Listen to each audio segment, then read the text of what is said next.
during the break. We'll go straight to what we have next, and we have just 30 minutes for that. I'm going to make sure you spend those 30 minutes. Thank you very much. We're going to untapped benefits of e-payment. Oh, very interesting. Untapped benefits of e-payment. And we are going to have Yemi Atanda. Please correct me if I'm wrong. I always make sure that happens. Yemi Atanda, Group Head, Digital Sales, e-payment at GT Bank. Can he please come? Thank you. And to moderate that, we have Abraham Twaki. I will never pronounce your name incorrectly anymore. Abraham Twaki. Thank you very much. For the sake of time, I think they should just go ahead and have this session. 30 minutes, please. Thank you. Once again, thank you for this. I welcome every one of us to this session. It's been a very great time here. And the topic before us is the untapped benefits of e-payment. Can we just have a brief understanding of what e-payment is all about? Okay. Good morning, everybody. I mean, it's a very great opportunity to be here. I love to be in the midst of teachers because I'm a product of teachers. I was actually born and bred by a teacher. My mother taught for 35 years. She's been retired for about 15 years now. And I know teachers are very disciplined. In those days, they used to tell us that the reward of teachers is in heaven. But today, I'm very, very sure that it's no longer accurate today, because with the beautiful faces I'm seeing here, with the sharp dressing, the reward is actually also here. Yeah, I mean, I saw a lot of cars parked outside. I mean, teachers that taught us in those days didn't have cars.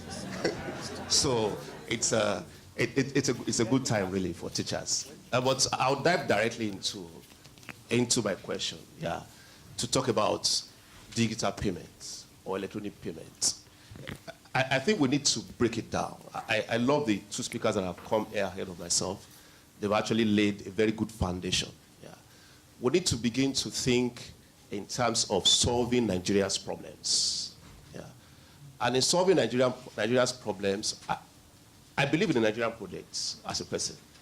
I'm a firm believer in the fact that it's only Nigerians that can solve Nigeria's problem. Yeah.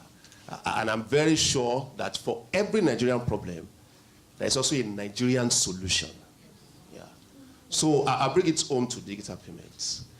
When you want to define electronic payments, you start by talking about internet, by talking about paying online, by talking about paying with a mobile app, and those kind of things. But I think in Nigeria, we have been able to craft a way around all of that to say that electronic payment is actually any payment you can make virtually without needing to come to a physical location. Yeah.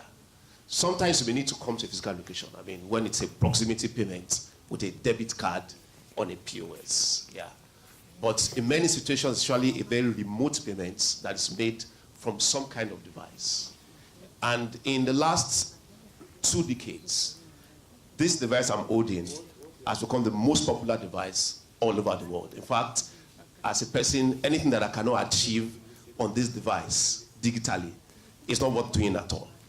I mean, it is not worth doing, because in my hand is a computer, is a server, it is everything rolled up into one. Payment from several parents to one scope. We call it many-to-one payments.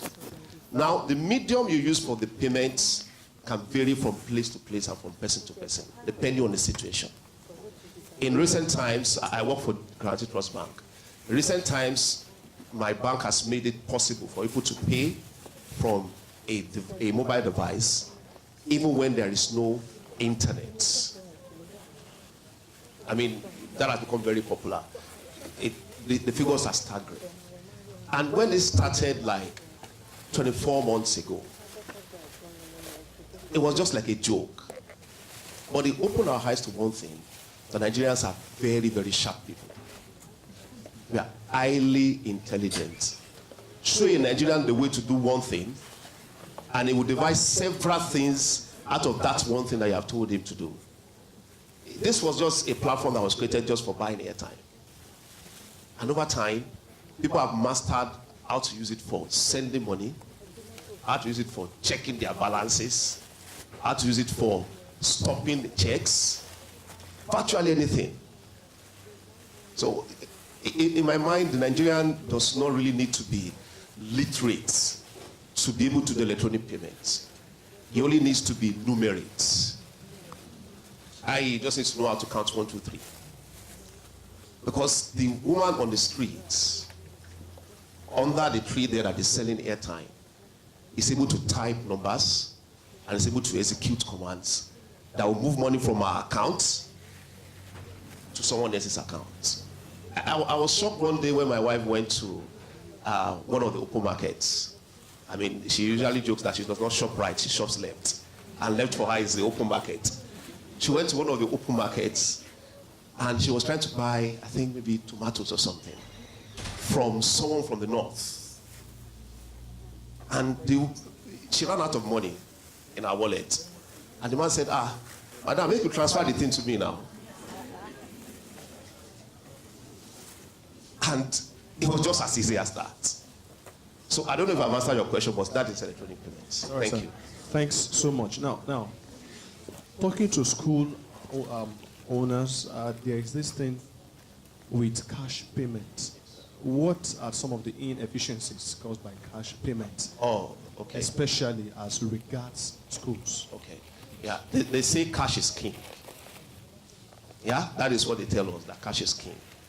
But I also want to say that cash is a very exploitative king. Because cash is really, really expensive. In fact, Nigeria will begin to move forward faster the moment we are able to digitize the process of payments as much as possible. Because you will see corruption come from level 100 to almost 0. Because immediately payments become traceable. I know where it is starting from, I know where it's going, I know who is taking it from there.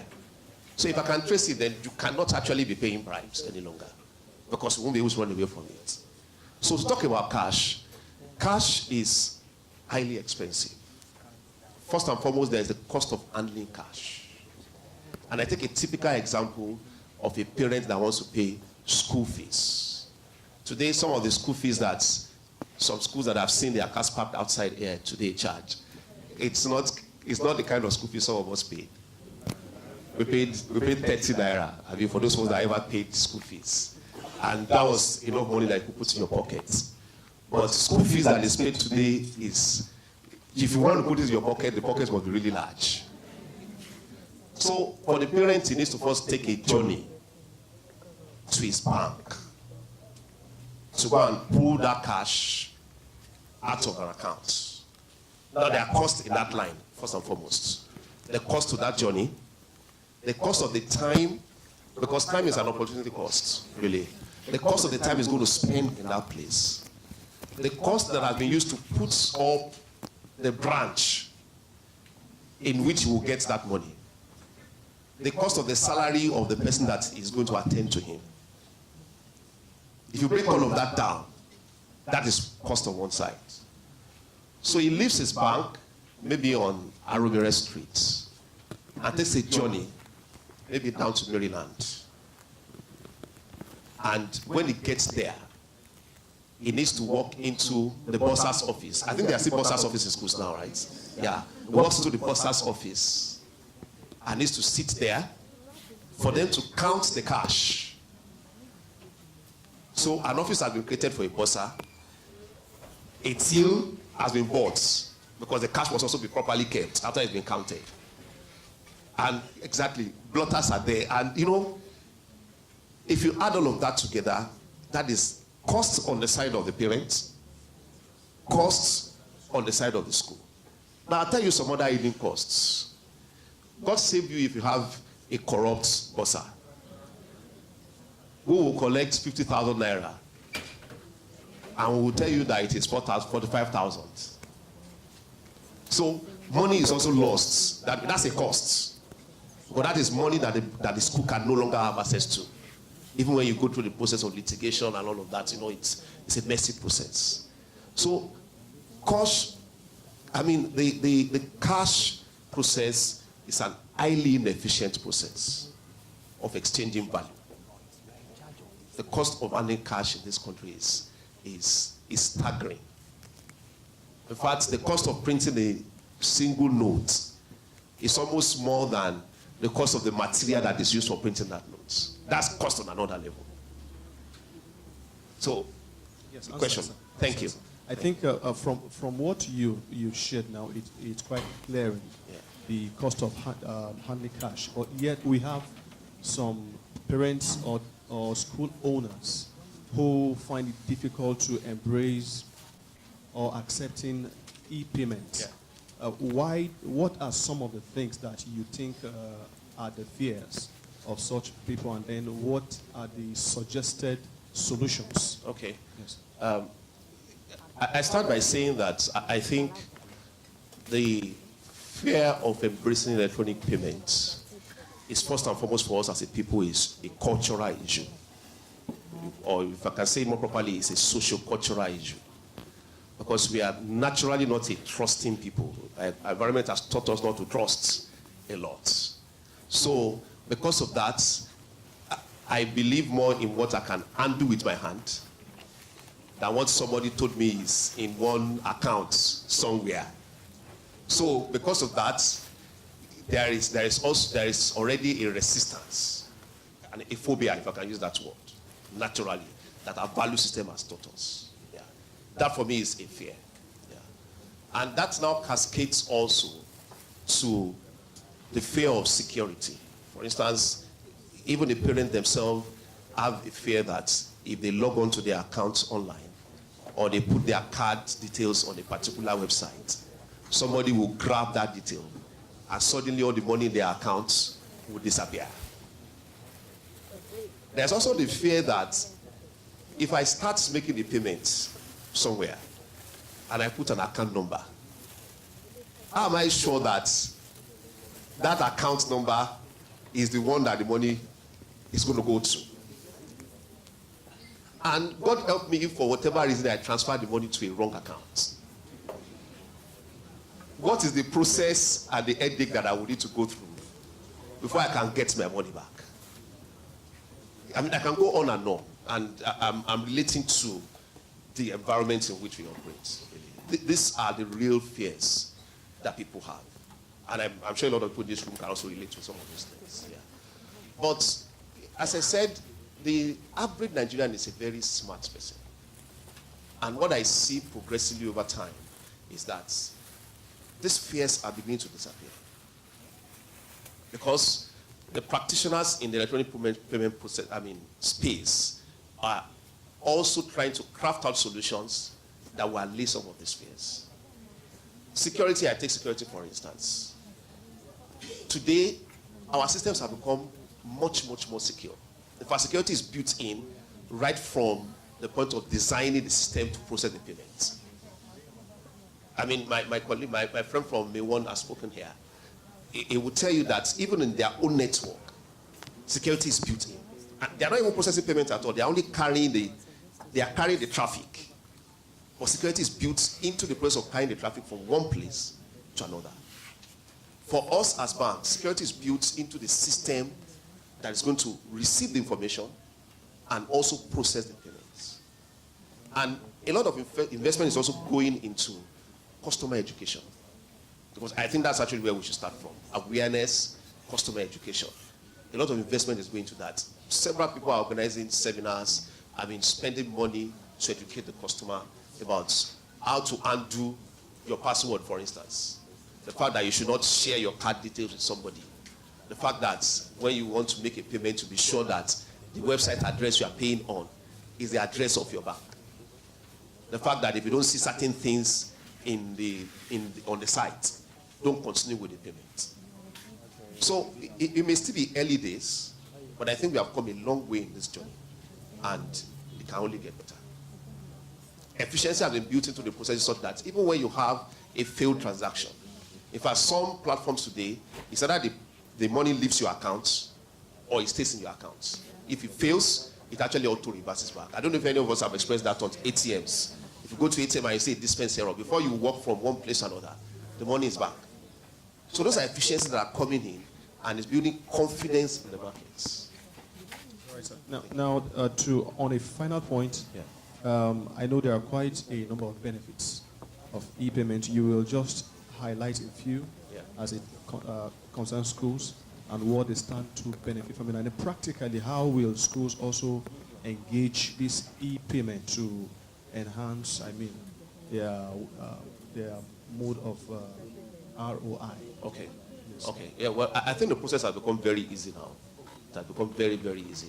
I don't want to begin to sell my bank in this place, but we innovate a lot in that space. Because what we have said to ourselves is that one size will not fit all. So for us as a bank, we try to be many things to many people. So right now, there are solutions that are crafted just for school payments, such that when you sign on to the solution, which is very easy. Some of my colleagues are going to be here in the afternoon. When you sign on, you just fill in a form. You can collect payment in a very organized way. Payment that is meant for school fees can be collected and go to a particular account that is meant for school fees. The one that is meant for textbook can be paid by the teacher and by the parent, and it goes only to textbook accounts. The one for school uniform can go to school uniform accounts. The one for hostel can go to hostel accounts. And beyond that, schools can now collect money even before the school is open. That's prepayment, really. I think some schools actually even insist on that payment must be made before resumption. So what it means is that parents are no longer restricted by time to make payments. I'll give you a practical example. I drove my son to school on a weekend. I think just this last session I just started. And when I was checking him in, I discovered that I think I forgot to pay maybe for houseware, one small amount, something like that. Now, the choice I had was to drive him back home more than 100 kilometers back to my house on the weekend and keep the child in the house until the next day. Now, the ripple effect of that is that I will have to call in to office on Monday to say, I'm going to drop my son in school. Now, look at all of that.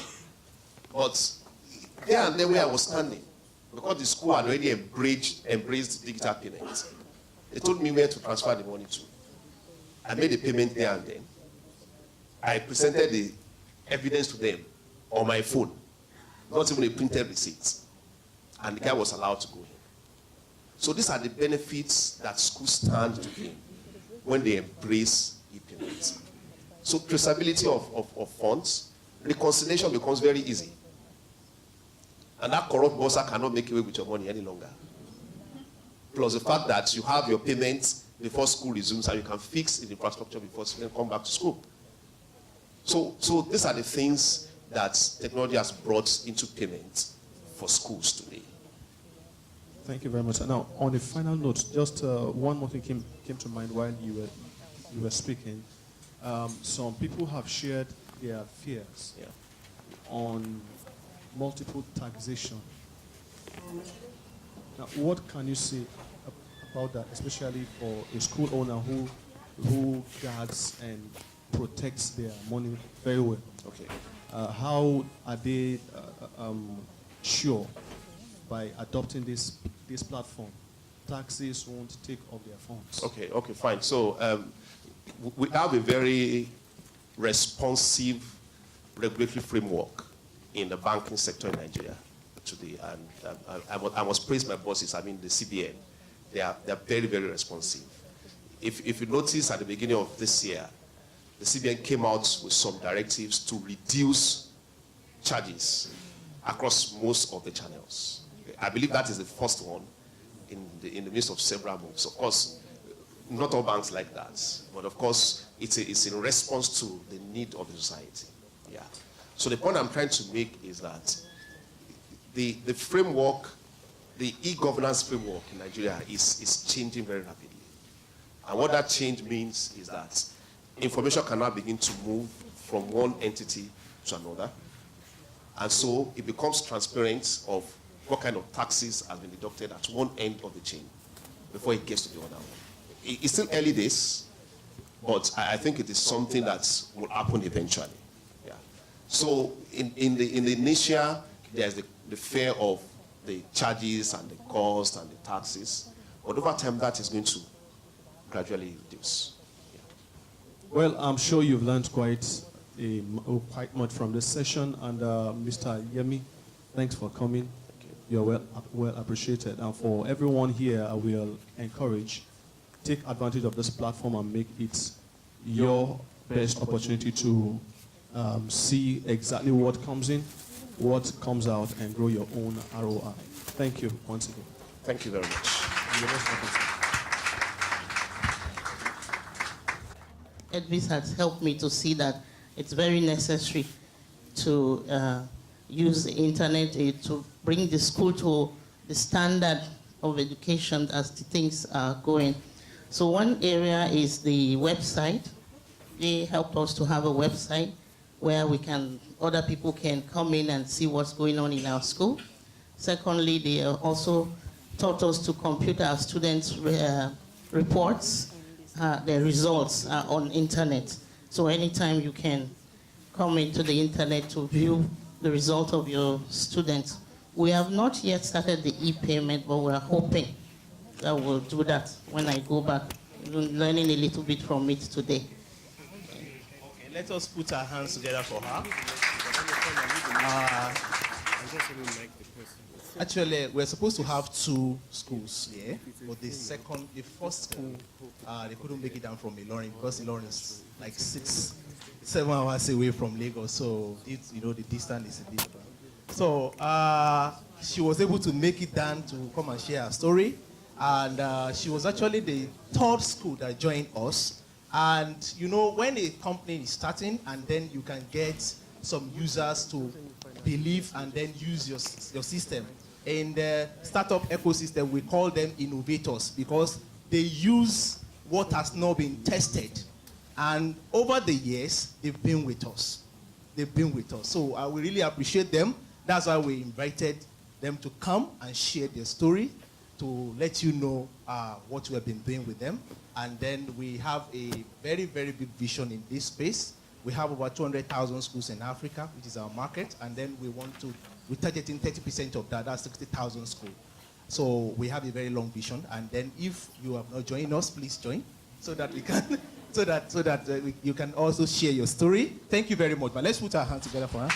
Then we have someone here who joined us some months ago, but we have visited his school, and he has a unique story on why and how he started his school. So, and we have invited him to come and share his story, and I believe we can pick 1 or 2 things from it. Now, we are now calling educators now, and we still have more educators. Professor Ikelechi has been around since yesterday, and then we still have other professors that are coming from the education space. So I'm sure we're going to have a good time together. So please put your hands together for Mr. Malomo.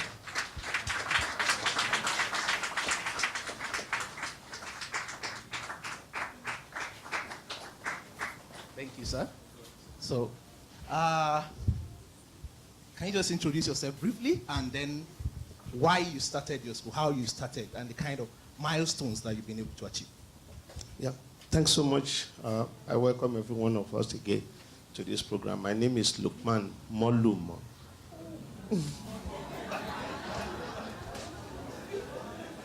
And when I say Molumo, it is actually an abbreviation of Omosapamo Omolumo.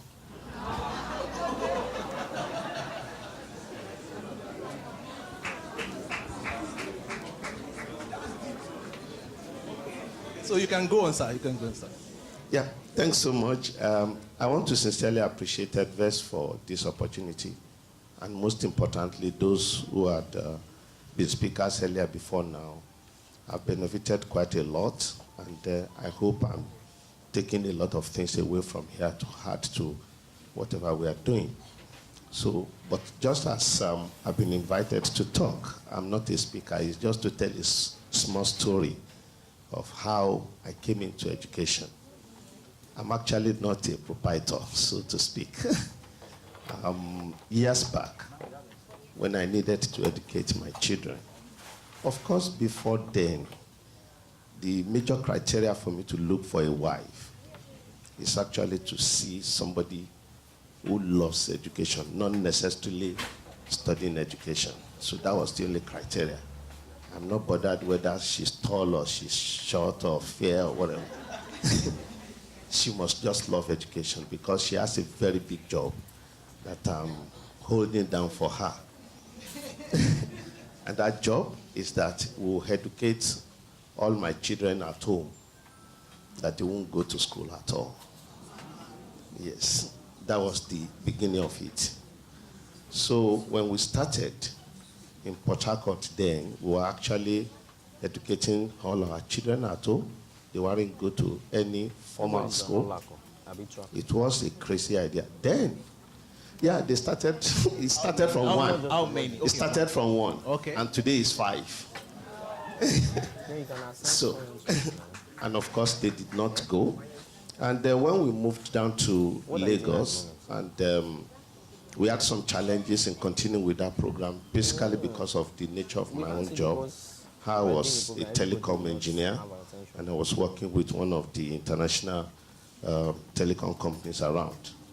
So the burden was so much on the wife, and we probably had to re-strategize, and we took the children to school nearby. And they started, I think the first one started from primary 4 there, and did the first 2 years and completed the primary education there. But the biggest challenge was to get him schooled in a secondary school that would be able to meet our desire. And that was very, very challenging. We combed the whole of Lagos, and we could not find one. And I moved down to Ibadan. I couldn't get any. And straight to Ilorin, and it wasn't there. And that was how I kept going on, and I ended up in about 14 states in the country, and I couldn't get any. So.